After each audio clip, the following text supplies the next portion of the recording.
Hello everyone, एक बार फिर से आप सभी का स्वागत है। दोस्तों, इस वीडियो में हम पीरियोडिक क्लासिफिकेशन ऑफ एलिमेंट्स, जिसको शॉर्ट में हम पीरियोडिक टेबल भी कहते हैं, इससे रिलेटेड क्वेश्चन को सॉल्व करेंगे। क्लास 10th का ही है, सिलेबस। ठीक है, एनसीईआरटी का सिलेबस है। सीबीएसई से तो इसको डिलीट कर दिया गया है, लेकिन बिहार बोर्ड में एससीईआरटी वगैरह सब में आईसीएसई में तो भर के है इससे। और इससे रिलेटेड क्वेश्चन आपको एक आध क्वेश्चन आपको हर एग्जाम में देखने को मिल जाएगा। 11th में तो आप पहला चैप्टर जो इनऑर्गेनिक पढ़िएगा, तो उसमें पहला चैप्टर तो यही आपको पीरियोडिक टेबल से ही स्टार्ट करेगा। इसका बहुत सारा पीरियोडिक प्रॉपर्टीज़ वगैरह सब दिखाया जाएगा कि एटॉमिक रेडियस जो है लेफ्ट टू राइट में जाने पर बढ़ता है घटता है, टॉप टू बॉटम क्या होता है, ionization potential, electron gain enthalpy के बारे में, इलेक्ट्रोनेगेटिविटी के बारे में, एसिडिक स्ट्रेंथ, बेसिक स्ट्रेंथ, बहुत सारा चीज़ मतलब अच्छा खासा इसे रहता है। और जेईई और नीट में यहाँ से क्वेश्चन पूछा जाता है, तो उसका बेसिक्स सही है। क्लास 10th में उसका बेसिक्स है, ये आपको पता होना चाहिए। ठीक है, इससे रिलेटेड एक आध क्वेश्चन देखने को मिल जाएगा। या जो भी लोग टीजीटी पीजीटी का एग्जाम दे रहे हैं ना, टीजीटी पीजीटी के एग्जाम में तो यहाँ से क्वेश्चन पूछा ही जाता है, लेकिन आसान क्वेश्चन पूछ लिया जाता है। हमारा जो क्वेश्चन है ओलंपियाड लेवल का क्वेश्चन, लेकिन आपका सिलेबस से रिलेटेड ही क्वेश्चन है। ठीक, तो देखिए सारा टॉपिक आपका यही सिलेबस से ही मतलब क्वेश्चंस के माध्यम से ही कंप्लीट हो जाएगा। स्टार्ट करते हैं दोस्तों। फर्स्ट क्वेश्चन है, X Y Z are 3 elements forming Dobereiner triad. जब आप पीरियोडिक टेबल पढ़ना शुरू करते हैं ना, तो जो हम मॉडर्न पीरियोडिक टेबल पढ़ते हैं, तो मॉडर्न तक जाने के लिए उससे पहले कई सारा पीरियोडिक टेबल बना था। अलग अलग जो मतलब साइंटिस्ट कह सकते हैं एक प्रकार से, जो केमिस्ट वगैरह हैं, केमिस्ट्री के नॉलेज जो रखते थे, उन लोगों ने जो भी एलिमेंट्स उस समय डिस्कवर्ड हो रहा था उनको अरेंज करना स्टार्ट किया। ठीक है, और क्लासीफाई करना स्टार्ट किया। क्लासिफिकेशन का मतलब ही तो वर्गीकरण, बायोलॉजी में पढ़िएगा क्लासिफिकेशन। जो एनिमल डाइवर्सिटी है, प्लांट डाइवर्सिटी है, उसमें हम लोग को मतलब जितना भी लिविंग ऑर्गेनिज्म है उसको हम क्लासीफाई करते हैं। क्यों? उससे क्या होता है, एक ग्रुप में आने वाले जो भी ऑर्गेनिज्म है उन सब का प्रॉपर्टी मोस्ट ऑफ क्या होता है कि सिमिलर होता है। तो हम एक को अगर पढ़ लिए तो समझिए हम सारे को पढ़ लिए हैं, तो इसलिए क्लासिफिकेशन की नीड पड़ती है। तो उसी समय में पहले आए कौन? न्यूलैंड आए थे, फिर डोवर्नियर आए थे, और भी कई लोग आए थे बीच में। तो डोवर्नियर ट्राइड से क्वेश्चन पूछा है, the increasing order of atomic masses of these elements. मतलब डोवर्नियर ट्राइड के अकॉर्डिंग जो 3 एलिमेंट है जिनका इंक्रीजिंग ऑर्डर में एटॉमिक मास दिया हुआ था, कह रहा है if the atomic mass of y and z are respectively 7 and 39, the atomic mass of x is, तो x का एटॉमिक मास कितना होगा। देखिए इसको हम फ्रेश पेज में यहीं बता सकते हैं, यहीं पे बताते हैं हम आपको। यहाँ पर एक हम ले लेते हैं। ठीक है, देखिए डोवर्नियर ट्राइड क्या बताया था। डोवर्नियर बताया था कि मान लीजिए कोई एलिमेंट है, A है, B है, C है, और ये इनका जो मास है बढ़ रहा है। मास जो है इंक्रीजिंग ऑर्डर में बढ़ रहा है ना, मास इंक्रीजिंग ऑर्डर बढ़ रहा है। तो ये कैसे अरेंज किया था कि जो B का जो मास होगा ना, जो B का मास होगा वो A और C का एवरेज एटॉमिक मास होगा। B का मास क्या होगा? A प्लस C का एवरेज एटॉमिक मास होगा। ये डोवर्नियर बताया था। तो यहाँ पर हमको क्या क्या दिया है दोस्तों, यहाँ पर हमको Y दिया है, Y से ज़्यादा मास है X का, और X से ज़्यादा मास किसका है? हमारे पास Z का है। ऑलराइट, और Y का मास आपको बता रहे कितना है? 7 है, और Z का मास कितना बता रहा है? 39 है। हमसे X का पूछा है, तो X का कैसे निकालेंगे? X का जो मास होगा Y प्लस Z का जो एवरेज एटॉमिक मास होगा वही होगा, बाई 2 कर दीजिए। Y कितना है? 7 है, Z कितना है? 39 है, बटे 2, 916 46 बटे 2 23 हो जाएगा। मतलब X का मास कितना हो जाएगा? 23 हो जाएगा। यही था डोवर्नियर ट्राइड। अगर इससे रिलेटेड क्वेश्चन आ जाएगा तो कुछ ऐसा ही क्वेश्चन आएगा कि बताइए 3 एलिमेंट दिया हुआ है, हो सकता है कि आपको वो क्या करें, पहला का और दूसरा का दे दे। आप ध्यान रखिए, मान लीजिए वो पहला का और दूसरा का दे दे और तीसरा का पूछे, तब कैसे निकालिएगा। तो मान लीजिएगा इसका x था, मान लीजिएगा तीसरा का x है, तो b का मास क्या होगा? a प्लस एक्स अपॉन का 2, बस b को 2 से मल्टीप्लाई कर दीजिएगा, यहाँ से x निकल जाएगा। तो इस प्रकार से क्वेश्चन पूछा जा सकता है और क्वेश्चन पूछा भी जाता है। ऑलराइट, चलिए नेक्स्ट सेकंड नंबर क्वेश्चन देखते हैं। मेंडलीव पीरियोडिक टेबल, अच्छा खासा मतलब मेंडलीव का भी जो कंट्रीब्यूशन है पीरियोडिक टेबल बनाने में। Dmitri Mendeleev periodic table contains p horizontal rows. आप जानते हैं जो पीरियोडिक टेबल होता है दोस्तों किस प्रकार का, इसमें एक प्रकार ऐसे हॉरिजॉन्टल रॉ होता है। हॉरिजॉन्टल जो होता है उसको हम रॉ कहते हैं, और ऐसे जो होता है उसको हम क्या कहते हैं? वर्टिकल कॉलम कहते हैं। इसको क्या कहते हैं? वर्टिकल कॉलम कहते हैं। कंटेन्स p हॉरिजॉन्टल रॉज, मतलब ये जो हॉरिजॉन्टल रॉ है ये p है, मतलब इसकी संख्या p है, जिसको हम रॉज कॉल्ड क्यों, जिसको हम क्यों कह रहे हैं। एंड r वर्टिकल कॉलम, ये जो है r वर्टिकल कॉलम है, ठीक है, जिसको हम s कह रहे हैं। आप जानते हैं ना, s कह रहे हैं। Complete the above given sentence by choosing the appropriate set of word from the given option. देखिए मेंडलीव पीरियोडिक टेबल आपका देखा होना चाहिए, आपने एनसीईआरटी में देखा भी होगा, बिल्कुल दिया हुआ मेंडलीव पीरियोडिक टेबल कुछ इस प्रकार से है। यहाँ देखिए ये जो बता रहा है हमको, ये क्या बता रहा है? वर्टिकल कॉलम जो होता है इसको हम क्या कहते हैं? ग्रुप्स कहते हैं। इसको क्या कहते हैं दोस्तों? ग्रुप्स कहते हैं। और कितना ग्रुप है आप देख लीजिए, 1 2 3 4 5 6 7 8, टोटल 8 ग्रुप है। वर्टिकल कॉलम कितना है? टोटल 8 ग्रुप है। पीरियड कितना है? 1 पीरियड है, 2 पीरियड है, 3 है, 4 है, 5 है, 6 है, टोटल 6 पीरियड है। ये जो लाइन है इसी को क्या कहता है? लाइन को वो क्या कर दिया? पीरियड कर दिया। ये टोटल कितना है? 6 है। तो याद रखिएगा 6 पीरियड है, हमसे वही पूछा है। हॉरिजेंटल वाले को हम क्या कहते हैं? हॉरिजेंटल रॉ को हम क्या कहते हैं दोस्तों? पीरियड कहते हैं। हॉरिजेंटल रॉ वाले को हम पीरियड कहते हैं। पीरियड कितना है? 6 है। पीरियड कितना है? 6 है। और वर्टिकल कॉलम वाले को हम क्या कहते हैं? ग्रुप कहते हैं। वो उसकी संख्या कितनी है? 8 है। ठीक है, तो संख्या है 8 और उसको हम कहते हैं ग्रुप। और हॉरिजेंटल कॉलम वाले को कहते हैं पीरियड, उसकी संख्या कितनी है? 6 है। और मॉडर्न पीरियडिक टेबल में भी क्वेश्चन पूछ सकता है, लेकिन आसान होता है। मॉडर्न पीरियडिक टेबल आपको याद होगा, इसमें 7 पीरियड होता है। कितना? 7 पीरियड है और 18 ग्रुप है दोस्तों। कितना है? 7 पीरियड और 18 ग्रुप है, ये भी याद रखिएगा। ये मॉडर्न है। और मेंडलीव से पूछेगा तो 6 पीरियड और 8 ग्रुप, ध्यान रखिएगा। और मेंडलीव से ये भी क्वेश्चन पूछता है कि मेंडलीव के टाइम तक कितना एटम जो है, सॉरी कितना एलिमेंट की डिस्कवरी हो गई। तो 63 एलिमेंट डिस्कवरी कुछ हुआ होगा, लेकिन 63 एलिमेंट को उन्होंने अपने पीरियडिक टेबल में जगह दिया था। उस समय 63 एलिमेंट डिस्कवर्ड था, जिसको उन्होंने अपने पीरियडिक टेबल में सबको अरेंज कर दिया था। ऑलराइट, इसको ध्यान रखिएगा, अच्छा क्वेश्चन है। थर्ड स्टेटमेंट देखिए, थर्ड क्वेश्चन हमारा क्या है? स्टेटमेंट 1 है, Dobereiner suggested that when the elements of a triad were written in the increasing order of atomic masses, the atomic mass of the middle element is equal to the arithmetic mean of the other 2 element. अभी हम बात किए हैं कि डोवर्नियर के according अगर कोई element है, अगर इंक्रीजिंग एटॉमिक मास के फॉर्म में उसको अरेंज किए हुए हैं, तो जो बी का जो मास होता है ना, वो ए और सी का फर्स्ट और थर्ड का क्या होता है? बी, मतलब मिडिल वाला का जो मास होता है, फर्स्ट और थर्ड का जो मास है उसका एवरेज एटॉमिक मास होता है, या उसी को हम कहते हैं अर्थमेटिक मीन। अर्थमेटिक मीन होता है। ये बिल्कुल सही बात है, स्टेटमेंट ट्रू है हमारा। स्टेटमेंट सेकंड क्या है? Atomic mass is equal to the 1/12 of the mass of carbon atom. ये भी सही बात है। एटॉमिक मास क्या होता है? तो जो कार्बन 12 का जो एसोटोप है, कार्बन 12 का जो एसोटोप है, उसके एसोटोप के मास को हम अगर 1/12 भाग कर दे और 1 भाग का जितना मास होता है उसी को हम क्या कहते हैं? एटॉमिक मास कहते हैं। तो ये भी स्टेटमेंट हमारा सही है। क्वेश्चन क्या पूछा है? कौन सा स्टेटमेंट करेक्ट है? तो both 1 and 2 are correct. Alright, both 1 and 2 are correct. C option सही हो गया। नेक्स्ट आइए देखते हैं, फोर्थ नंबर मेंडलीव से रिलेटेड ही है। Mendeleev selected the compound of elements with oxygen and hydrogen as the basis of their classification. Mendeleev जो दोस्तों अपने क्लासिफिकेशन जो किया था, Mendeleev जो यहाँ पर क्लासिफिकेशन किया था अलग अलग एलिमेंट का, यहाँ पर अलग अलग एलिमेंट का अलग अलग ग्रुप और अलग अलग पीरियड में, इसका बेसिस क्या था? बेसिस 2 था दोस्तों। एक तो एटॉमिक मास के इंक्रीजिंग एटॉमिक मास के फॉर्म में लिखा था, इंक्रीजिंग एटॉमिक मास के फॉर्म में लिखा था। साथ ही साथ दूसरा कि बहुत सारा जो एलिमेंट है यहाँ पर, बहुत सारे जो एलिमेंट है वो ऑक्सीजन और हाइड्रोजन के साथ मतलब कंपाउंड बनाता है। बहुत सारे एलिमेंट है ऑक्सीजन और हाइड्रोजन के साथ रिएक्ट करता है, उसके बेसिस पे इन्होंने यहाँ पर क्लासीफाई किया था। तो उसी से रिलेटेड हमसे क्वेश्चन पूछा है कि उन्होंने ऑक्सीजन और हाइड्रोजन को बेसिस लिया था क्लासिफिकेशन का।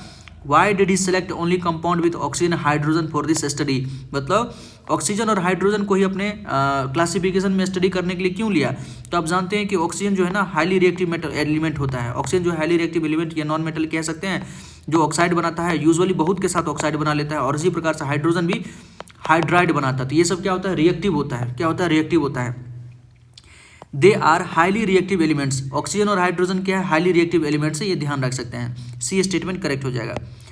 फिफ्थ देखिए, if the element of A group 7 has 7 valence electron, कोई ग्रुप 7 का है, ठीक है, उसके अंदर वैलेंस इलेक्ट्रॉन कितना है? 7 है। याद रखिएगा वैलेंस इलेक्ट्रॉन है 7। आपको वैलेंस इलेक्ट्रॉन और वैलेंसी के बीच में डिफरेंस पता होना चाहिए। ऑलराइट, वैलेंस इलेक्ट्रॉन और वैलेंसी के बीच में डिफरेंस पता होना चाहिए दोस्तों। वैलेंस इलेक्ट्रॉन क्या होता है? देखिए हम बता देते हैं, क्योंकि स्ट्रक्चर ऑफ एटम जो आप पढ़े होंगे वहाँ पर वैलेंस इलेक्ट्रॉन या वैलेंसी का रिलेटेड कॉन्सेप्ट है, वहाँ पर बताए भी होंगे। ठीक है, पुराना वीडियो हमारा देखिए तो उसमें हम बताया हुआ, एनसीईआरटी में है, टॉपिक दिया हुआ है। देखिए एक होता है वैलेंस इलेक्ट्रॉन। वैलेंस इलेक्ट्रॉन क्या होता है?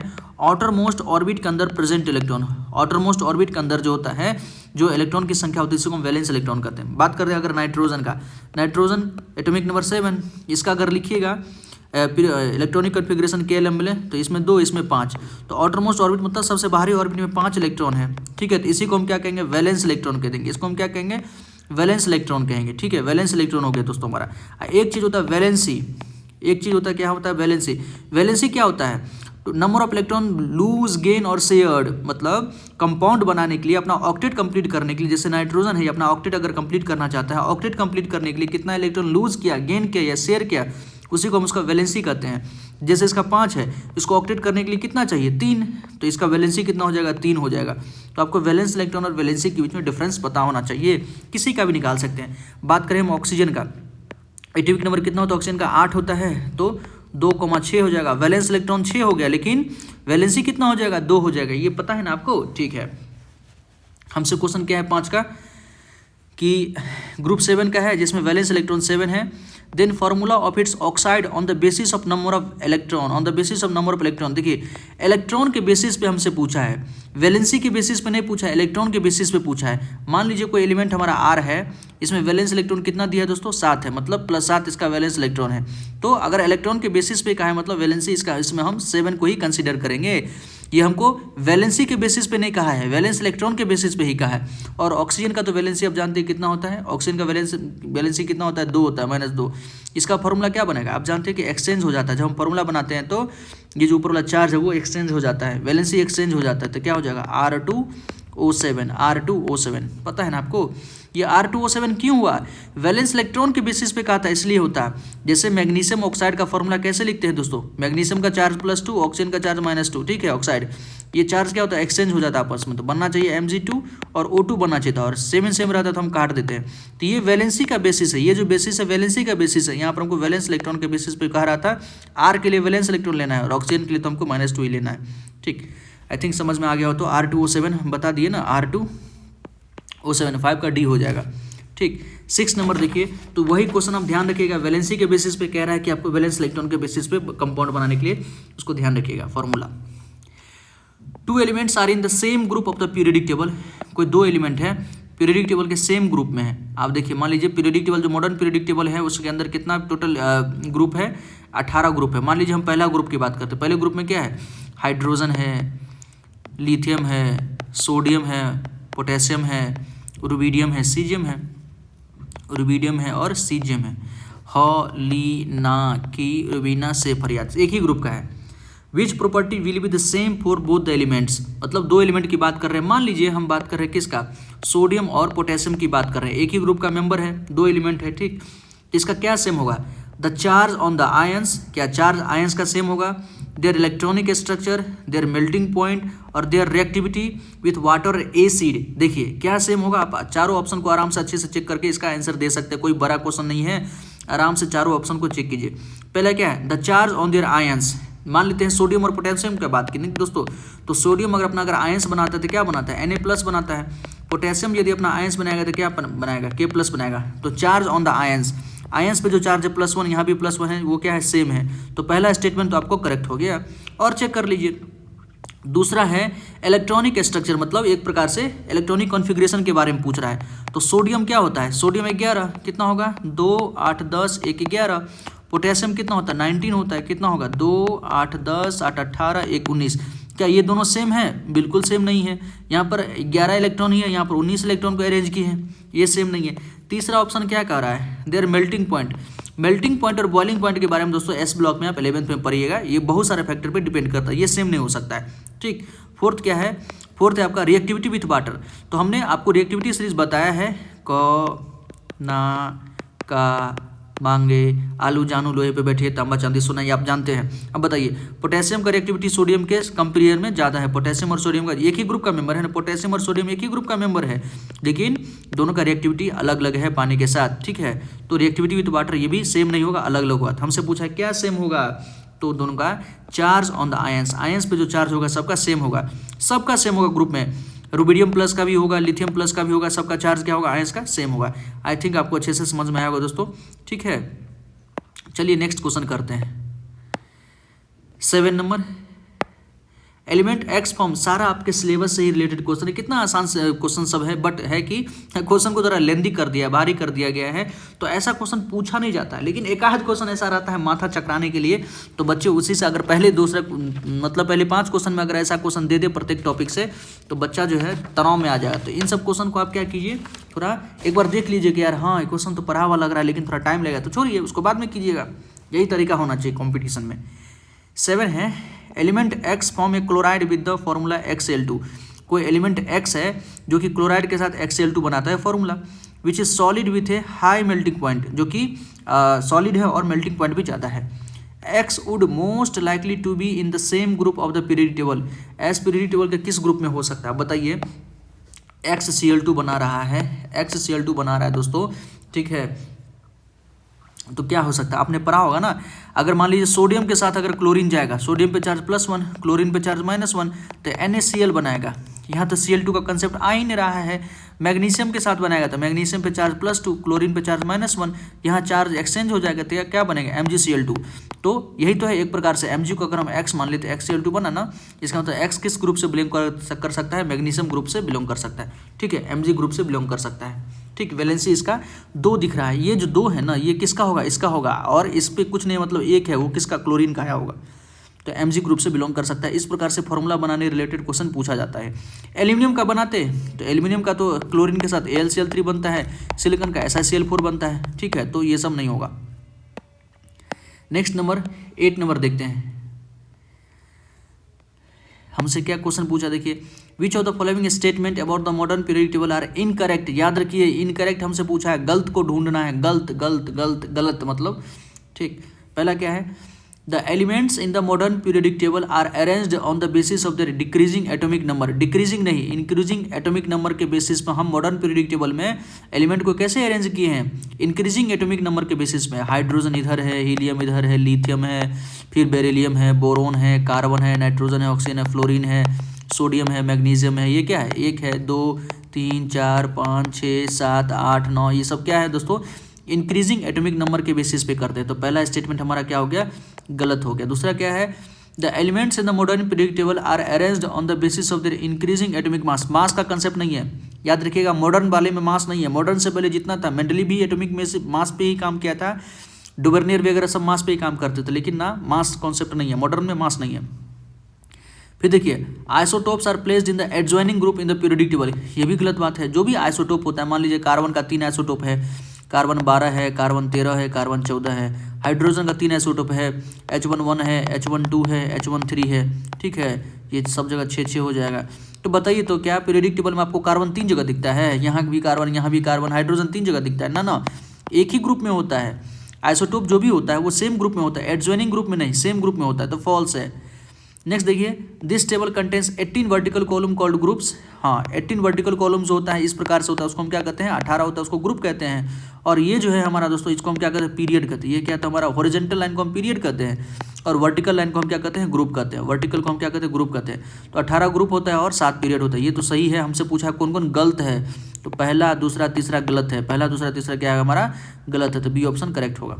ऑलराइट, 9 नंबर क्वेश्चन देखिए, बहुत आसान क्वेश्चन है। इस प्रकार का क्वेश्चन आपको नीट जेईई में भी देखने को मिल जाता है।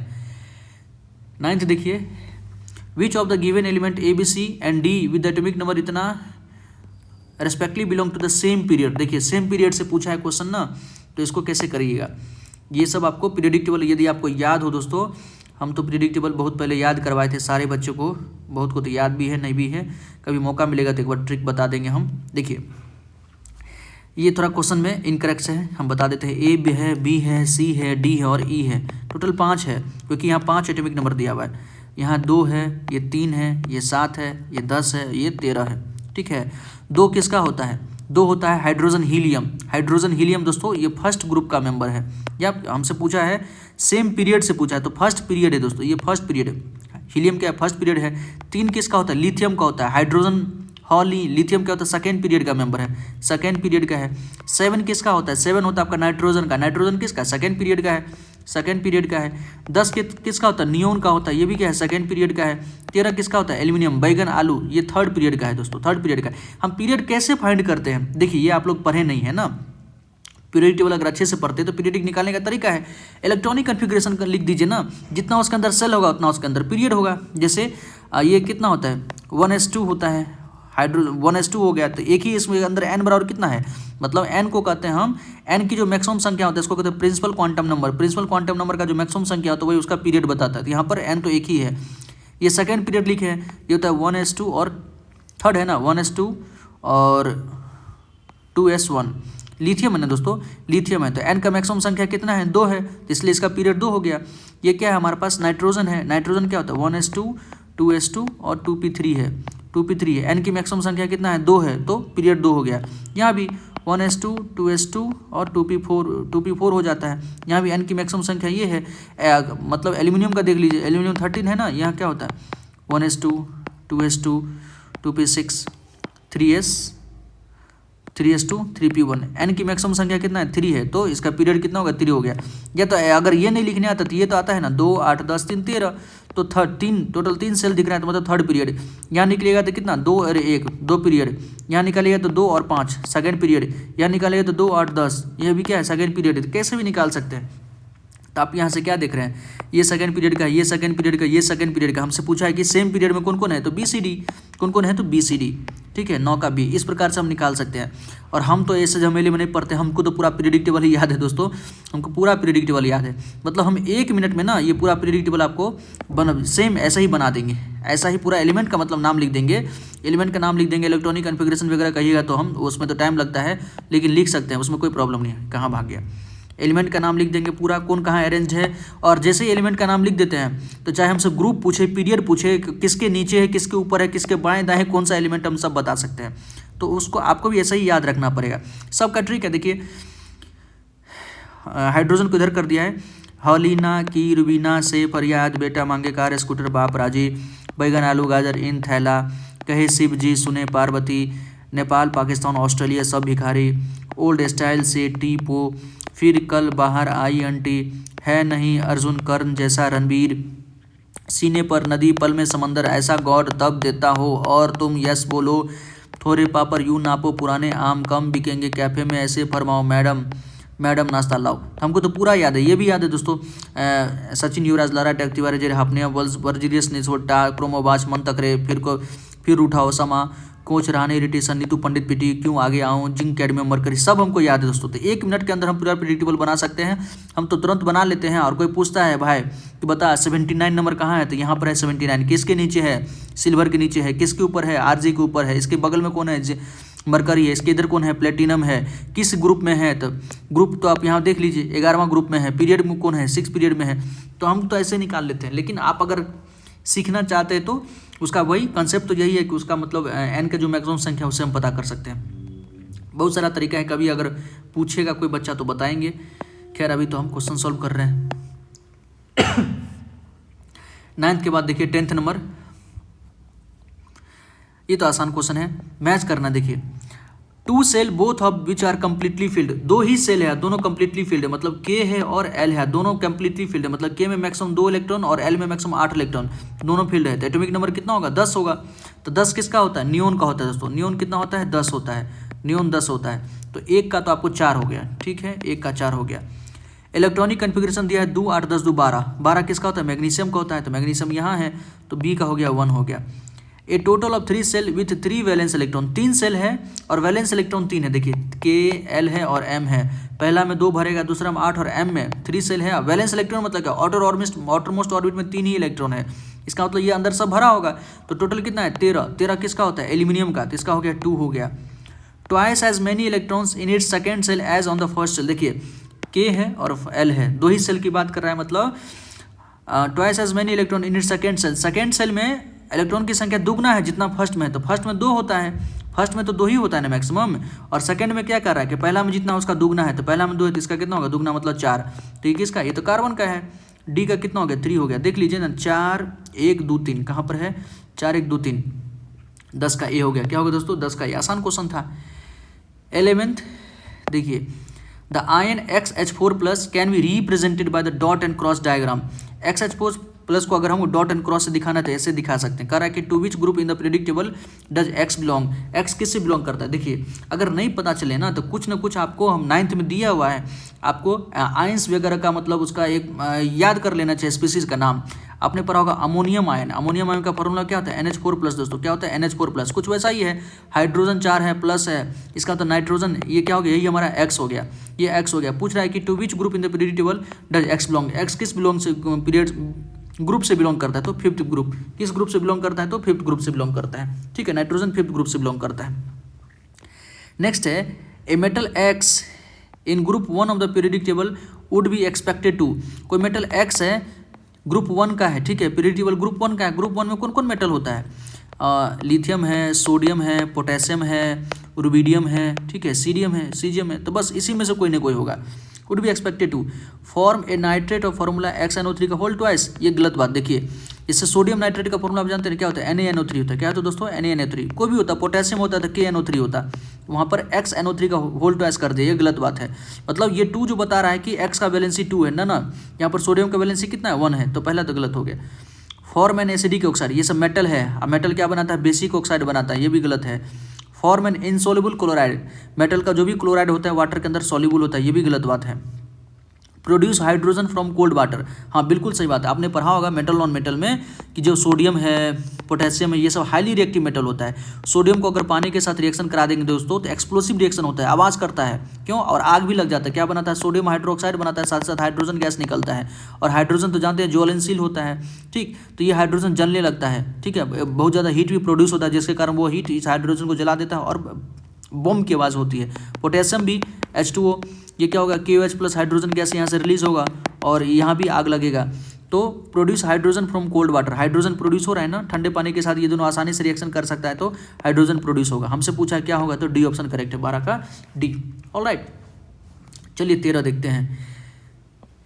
A metal X form oxide with the formula X1 X2O3, देखिए कोई मेटल X है जो कि XO भी बना रहा है और X2O3 भी बना रहा है, ये क्या बता रहा है, देखिए XO एक प्रकार से MgO के टाइप का हो गया, ठीक है, और X2O3 क्या हो गया, Al2O3 का के जैसा हो गया है। Where is X placed in the periodic table, X किस पीरियडिक टेबल में हो सकता है, पीरियडिक टेबल के किस ग्रुप में हो सकता है, देखिए मैग्नीशियम तो ग्रुप दूसरे का मेंबर है, मैग्नीशियम दूसरे ग्रुप का मेंबर है, आप देख लीजिए ना यहाँ पर, यहाँ देखिए दोस्तों मैग्नीशियम कहाँ है, यहाँ मैग्नीशियम दूसरे ग्रुप में है, और एल्यूमिनियम कहाँ है, एल्यूमिनियम जो आपको तीसरे में, या तो उसको कह सकते हैं 13 ग्रुप, या तो 13वें ग्रुप में कहिए या 3B कहिए, ठीक है, 13वां कहिए या 3B कहिए, बात बराबरी है।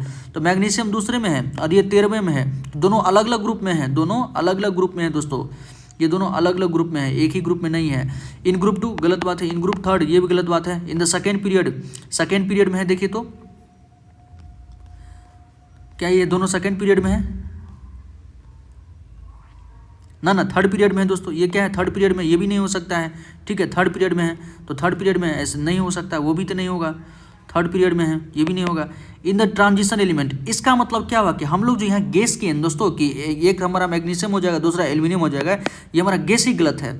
ये एक ही ग्रुप, ये X जो है कोई एक ही है, यहाँ पर हम दो ले लिए हैं, X को हम Mg भी कह दिए हैं और X को हम एल्यूमिनियम भी कह दिए हैं, जबकि ये दोनों एक ही एलिमेंट है, इसलिए हमारा जो गेस है हम जो यहाँ पर लिए हैं वो लिए ही गलत है। इसका मतलब कोई एक ही एलिमेंट X है, कोई एक ही एलिमेंट X है, वो 2 प्रकार का ऑक्साइड बना रहा है, एक X और X2O3, ऐसा कौन कर सकता है, ऐसा ट्रांजिशन एलिमेंट कर सकता है। ट्रांजिशन एलिमेंट किसको कहते हैं, डी ब्लॉक का जो एलिमेंट होता है दोस्तों, ये जो डी ब्लॉक का एलिमेंट है यहाँ से यहाँ तक, यहाँ से यहाँ तक, ये जो डी ब्लॉक का एलिमेंट है ये सब इसको कहते हैं हम ट्रांजिशन एलिमेंट, ठीक है, ठीक है। डी सब सेल में जो इलेक्ट्रॉन जाता है उसको हम कहते हैं ट्रांजिशन, जिसका डी मतलब ग्राउंड स्टेट या कह सकते हैं एक्साइटेड स्टेट में अनफील्ड होता है, मतलब किसी भी करंट से हल्का भी अगर अनफील्ड हो तो उसको हम डी ब्लॉक एलिमेंट कहते हैं। तो इसका जो भी ऑक्साइड वगैरह बनता है दोस्तों, ये सब वेरिएबल वैलेंसी शो करता है। अब देखिए मैग्नीज का जो वैलेंसी होता है ना +2 से क्या होता है +7 तक होता है, +2 से +7 तक होता है, मतलब यहाँ से यहाँ तक जा सकता है। पोटेशियम के क्रोमियम का देखे होंगे K2 Cr2O3 भी बनता है और CrO7 भी बनता है, कुछ ऐसा भी बनता है। तो ये सब वेरिएबल वैलेंसी शो करता है, इसलिए वो जो एलिमेंट होगा वो कोई न कोई ट्रांजिशन एलिमेंट का ही होगा, ट्रांजिशन कोई न कोई एलिमेंट होगा। तो डी ऑप्शन हमारा करेक्ट होगा, 13 का डी। 14 नंबर आइए, element X and Y in the group 7 of the periodic table. X और Y क्या है, ग्रुप 7 पीरियडिक टेबल का 7 ग्रुप का मेंबर है, ठीक। X is a liquid at room temperature, Y is solid at room temperature. देखिए liquid है ये 7, ग्रुप 7 एक बार देख लीजिए, ग्रुप 7 आपको ये दिखाते हैं, देखिए ग्रुप 7B यहाँ पर है ना, इसमें एक कह रहा है लिक्विड है तो ब्रोमीन लिक्विड होता है, और जो है Y कह रहा है सॉलिड है तो आयोडीन हमारा क्या होता है, सॉलिड होता है। ब्रोमीन और आयोडीन की बात ही कर रहा है, ब्रोमीन और आयोडीन की बात ही कर रहा है। ये ध्यान से देखिए इस क्वेश्चन को, क्या कर रहा है कि X इज ए लिक्विड, ये क्या होगा हमारा ब्रोमीन है, ब्रोमीन का कितना होता है 35 होता है, और Y इज सॉलिड, ये कितना होता है 53 होता है, मतलब आयोडीन के बारे में बात कर रहा है। अब हमसे पूछा है कि atoms of Y have more proton than X, Y के पास ज़्यादा प्रोटॉन होगा X के कंपेरिजन, बिल्कुल सही बात है भाई। एटॉमिक नंबर 53 है तो प्रोटॉन की संख्या भी कितना होगा 53, इलेक्ट्रॉन की संख्या भी कितना होगा 53 होगा, और X में एटॉमिक नंबर 35 है तो प्रोटॉन 35 ही होगा, तो पहला तो स्टेटमेंट सही है। Molecules of Y have more atoms than molecules of X, Y के पास जो मॉलिक्यूल होगा उसमें एटम की संख्या ज़्यादा होगा, बिल्कुल गलत बात है। देखिए आपने मोल्स का संख्या पढ़ा होगा, मोल बराबर क्या होता है, गिवन मास अपन मोलर मास। मोलर मास अगर ज़्यादा होगा दोस्तों, मान लेते हैं दोनों का मास हम 100 ग्राम लेते हैं, तो ऊपर वाला वैल्यू तो सेम है, लेकिन मोलर मास अगर ज़्यादा है, मोलर मास अगर ज़्यादा होगा तो क्या होगा कि वहाँ पर मोल कम होगा। और नंबर ऑफ एटम क्या होता है, नंबर ऑफ एटम होता है मोल इंटू Na। मोल को जब हम Na से मल्टीप्लाई करते तो Na हमको निकल जाता है। कहने का मतलब जिसका मोल ज़्यादा होगा, जिसका ये तो Na तो दोनों के लिए सेम होगा, जिसमें मोल ज़्यादा होगा उसमें एटम की संख्या ज़्यादा होगा। और मोल ज़्यादा कब होगा, जब मास नीचे कम होना चाहिए। मास नीचे कम होना चाहिए। मास कम किसका है, ब्रोमीन का। यहाँ पर Y का कह रहा है, यहाँ पर किसका कह रहा है, Y का कह रहा है, तो ये गलत बात है। Y डिस्प्लेसेज X फ्रॉम इस एक्वा सॉल्यूशन, ये भी गलत बात है। X डिस्प्लेस कर सकता है, Y ने डिस्प्लेस करेगा। कौन डिस्प्लेस करेगा, X करेगा। ठीक है, आप जानते हैं रिएक्टिविटी सीरीज जब पढ़िएगा तो फ्लोरीन है, क्लोरीन है, ब्रोमीन है और आयोडीन है। मतलब ब्रोमीन ज़्यादा रिएक्टिव होता है आयोडीन के कंपेयर में। ऊपर से नीचे आने पर रिएक्टिविटी सीरीज क्या होता है, डिक्रीज करता है। ऑलराइट, तो हमसे पूछा कि कौन सा स्टेटमेंट करेक्ट है, तो एकमात्र पहला स्टेटमेंट करेक्ट है, 14 का 1। ठीक, 14 का 1 अच्छे से देख लीजिएगा एक बार। 15 देखते हैं। विच of the following element will form an acidic oxide. अब देखिए एसिडिक ऑक्साइड कौन बनाता है, नॉन मेटल बनाता है। जो भी यहाँ पर नॉन मेटल होगा वो एसिडिक ऑक्साइड बनाएगा। एनिमल विथ एटॉमिक नंबर 7, 7 किसका होता है, नाइट्रोजन का होता है, नॉन मेटल है। 3 लिथियम का होता है, मेटल है। 12 मैग्नीशियम का होता है, मेटल है। 19 पोटेशियम का होता है, मेटल है। तो एकमात्र नॉन मेटल कौन है, सोडियम, सॉरी नाइट्रोजन। तो ऑप्शन ए हमारा करेक्ट होगा। 16 देखिए, arrange the following in decreasing order of atomic radius. ये अच्छा क्वेश्चन है। देखिए डिक्रीजिंग ऑर्डर, एटॉमिक रेडियस का हमको क्या ऑर्डर लिखना है, डिक्रीजिंग मतलब बड़ा से छोटा। पहले कौन कौन सा एलिमेंट है वो देख लीजिए। एलिमेंट हमारे पास कौन कौन है, सोडियम है, सिलिकॉन है, एल्यूमिनियम है, फास्फोरस, सब एक ही का है। मान लीजिए यहाँ पर सोडियम होगा तो उसके बाद कौन होता है, एल्यूमिनियम होता है, उसके बाद कौन होता है, सिलिकॉन होता है, उसके बाद कौन होता है, फास्फोरस होता है। आप पढ़िएगा तो इधर से इधर जाने में क्या होता है, न्यूक्लियर चार्ज बढ़ता है। न्यूक्लियर चार्ज बढ़ता है, न्यूक्लियर चार्ज जो है दोस्तों बढ़ता है। न्यूक्लियर चार्ज बढ़ने से एटॉमिक रेडियस क्या होता है, एटॉमिक रेडियस क्या होता है, कम हो जाता है। एटॉमिक रेडियस कम हो जाता है मतलब सबसे बड़ा सोडियम होगा, फिर एल्यूमिनियम होगा, फिर सिलिकॉन होगा, फिर फास्फोरस होगा। तो हमसे कौन है, सोडियम, एल्यूमिनियम, सिलिकॉन, फास्फोरस। ठीक है, लेफ्ट टू राइट जाने पे देखिए पीरियोडिक टेबल में लेफ्ट से राइट जाइएगा, इधर लेफ्ट से राइट जाइएगा तो एटॉमिक साइज होगा, एटॉमिक साइज होता है घटता है, एटॉमिक रेडियस है एटॉमिक साइज। और टॉप से बॉटम अगर जाते हैं तो एटॉमिक रेडियस क्या होता है, बढ़ता है। ऊपर से नीचे जाएगा तो एटॉमिक रेडियस बढ़ेगा, और इधर से इधर जाइएगा तो घटेगा। बस नोबल गैस का जो होता है दोस्तों नोबल गैस का क्या होता है, सबसे ज़्यादा होता है। नोबल गैस का मैक्सिमम होता है, उसमें भी जेनॉन और क्रप्टन को छोड़कर, जिनोन और क्रप्टन को छोड़कर, ये एक्सेप्शन वाला में आ जाएगा। अदरवाइज सब केस में नोबल गैस का क्या होगा कि ज़्यादा होता है, और इधर से इधर घटता है। मतलब इधर वाला का ज़्यादा होगा, फिर उसके कम इससे ऊपर वाले में नीचे वाले का सबसे ज़्यादा होगा। मतलब सबसे बड़ा अगर एटॉमिक मास देखें, एटॉमिक रेडियस होगा तो किसका, यहाँ पर जो होगा उसका सबसे ज़्यादा होगा, और जो यहाँ पर होगा उसका सबसे कम होगा। ठीक, 16 हो गया। 17 देखते हैं। 2 element M and N belong to this group 2 and 3 respectively. 2 element है और M and N जो कि ग्रुप 2 और 3 से बिलोंग करता है, सेम पीरियड में है। Their formula of their oxide. अब बताइए ग्रुप 2 से है, ग्रुप 2 में मैग्नीशियम आता है और ग्रुप 3 में एल्यूमिनियम आता है। ठीक है, मान लेते हैं पीरियड सेम है तो एक ही ग्रुप का, एक ही पीरियड के दोनों मेंबर हैं। कह रहा है फॉर्मूला क्या होता है, मैग्नीशियम जब भी बनाएगा तो MgO बनाएगा। ठीक है, इसको हम M, अगर Mg को M लिखे तो MO बनाएगा, और एल्यूमिनियम जब भी बनाएगा तो क्या बनाएगा, Al2O3 बनाएगा। तो ये क्या बनाएगा हमारा, N2O3 बनाएगा, N2O3 बनाएगा। तो ये ऑप्शन करेक्ट है, 17 का ए करेक्ट है। ठीक,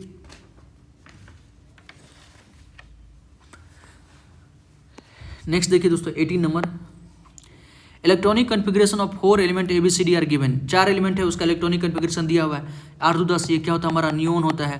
6 2 8 ये क्या होता है हमारा दोस्तों, ऑक्सीजन होता है। 8 2 10 11 ये क्या होता है हमारा, सोडियम होता है। 7 2 9 ये क्या होता है हमारा, फ्लोरीन होता है। क्या पूछा है, increasing tendency two electron gain, मतलब इलेक्ट्रॉन कौन टेंडेंसी, मतलब इलेक्ट्रॉन गेन करने की टेंडेंसी किसका ज़्यादा होगा, उसका इंक्रीजिंग ऑर्डर, मतलब सबसे कम से सबसे ज़्यादा की तरफ। देखिए जो नोबल गैस होता है दोस्तों, इलेक्ट्रॉन को गेन है यू लूज क्यों करता है, ऑक्टेट कंप्लीट करने के लिए। जिसका ऑक्टेट कंप्लीट नहीं होगा वो या तो लूज करेगा गेन करेगा, इसका तो ऑक्टेट कंप्लीट है तो ये नहीं करेगा, ये ना ही लूज करेगा ना ही गेन करेगा। मतलब सबसे कम किसका होगा, नियोन का होगा, नियोन का होगा। और आप जानते हैं ना, हमको पूछा इलेक्ट्रॉन गेन, जो नॉन मेटल होता है दोस्तों, नॉन मेटल जैसे क्या हो गया, जैसे ये 7 है, ये अपना ऑक्टेट कंप्लीट करने के लिए क्या कहा, 1 इलेक्ट्रॉन लेगा। तो नॉन मेटल का इलेक्ट्रॉन गेन करने की टेंडेंसी ज़्यादा होता है, मेटल का क्या होता है इलेक्ट्रॉन लूज करने की। ये तो चाहेगा 1 हम किसी को दे दे, हमारा ऑक्टेट कंप्लीट हो जाएगा। ठीक है, तो देख लीजिए नॉन मेटल में सबसे ज़्यादा, इसको 1 ही चाहिए, इसको 2 चाहिए, तो ऑब्वियसली बात है किसका ज़्यादा होगा, मतलब फ्लोरीन का सबसे ज़्यादा होगा। फ्लोरीन का सबसे ज़्यादा टेंडेंसी होगा, ऑक्सीजन का उससे कम, और सोडियम तो भाई देना चाहेगा, ये तो ना ही देना चाहेगा ना ही लेना चाहेगा, इसलिए सबसे कम इसका हो गया नियोन। तो देख लीजिए ना, नियोन ए है, ए का सबसे कम, और फ्लोरीन कौन है आपका, डी है, डी का सबसे ज़्यादा। ठीक है, बी सी में हमको देखना है, बी हो गया आपका ऑक्सीजन, ऑक्सीजन उसके बाद, तो यहाँ पर है, तो ऑप्शन ए 18 का क्या हो गया दोस्तों, ए हो जाएगा। ठीक, तो ये सब क्वेश्चन आप और अच्छे से देखिएगा। 2 मार्क्स का क्वेश्चन हम कल करेंगे, बहुत कम क्वेश्चन है, इसको नेक्स्ट वीडियो में आपको बता देंगे। ठीक है दोस्तों, कोई क्वेरी हो तो कमेंट सेक्शन जरूर पूछिएगा। आपको कैसा वीडियो लगा वो भी बताइएगा, और टेलीग्राम का लिंक हम डिस्क्रिप्शन बॉक्स में दे देंगे, आप लोग वहाँ से जुड़िए और एक दूसरे का हेल्प करते रहिए। जो भी लोग सेलेक्टेड हैं, जो भी लोग नॉन सेलेक्टेड हैं, पढ़ते रहिए, और सेलेक्टेड वाले बच्चे प्लीज़ नॉन सेलेक्टेड वाले को भी थोड़ा हेल्प कर दीजिए, उनका भी बेटर हो जाएगा। ठीक है, सारे लोग चैनल को लाइक कर लीजिए, सब्सक्राइब कर लीजिए, और प्लीज़ कोशिश कीजिए कि ज्वाइन करें, ताकि हमको भी थोड़ा बहुत बेनिफिट हो जाए। आपके लिए हम बहुत ज़्यादा मेहनत करते हैं, पढ़ते हैं। ठीक है, तो थोड़ा होना चाहिए, म्यूचुअल होना चाहिए। Alright, thank you.